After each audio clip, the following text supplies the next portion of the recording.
એવોથી કરી એમાં એક દાણો ઊભો થઈ ગયો કે તમે પંક્તિભેદ કરો છો. એટલે પાછા ઓઈની પાસે ફરજી કીધું મારી જોડે લગ્ન કરવા છે કે હા, તો બેસી ગયા.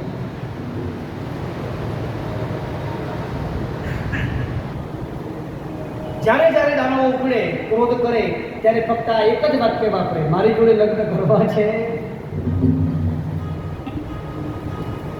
શું બાકી વિરાટ છે ભગવાન. શ્લોકોની તો શ્લોકોની અંદર જો કરવા દેશ તો પછી આમ અમૃત પાતા પાતા જ્યાં સૂર્યચંદ્ર નજીક આવ્યા એમાં એક દાનવથી રહેવાયું નહીં. એટલે દેવ જેવું બની અને સૂર્ય અને ચંદ્રની વચ્ચે બેસી અને મોહિનીજી પીવડાવતા હતા. અને ભગવાનને થોડીક પાછળથી ખબર પડી કે આ કોઈ દાનવ લાગે છે, દેવ નથી. અને એ જ વખતે ચક્ર છોડ્યું અને શિરચ્છેદ કર્યો અને એ બન્યા રાહુ અને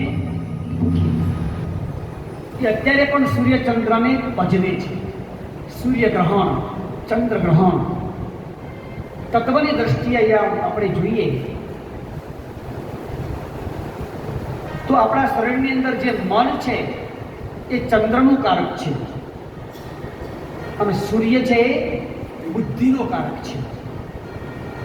હવે મન અને બુદ્ધિ આપણી ક્યારે બગડે? જ્યારે આકાશમાં સૂર્ય અને ચંદ્ર ન હોય ત્યારે. તો એ સમય કયો છે? સંધ્યા, સંધ્યાનો સમય. હવે એ સંધ્યા સમયે આપણને શાસ્ત્રો, ઋષિમુનિઓ, દેવો વ્રત જપ તપ કરવાનું કહે છે. કેમ? કે આપણી બુદ્ધિ ન બગડે, મન ન બગડે. એટલે એ સમયે આપણે દીવાબત્તી કરવા.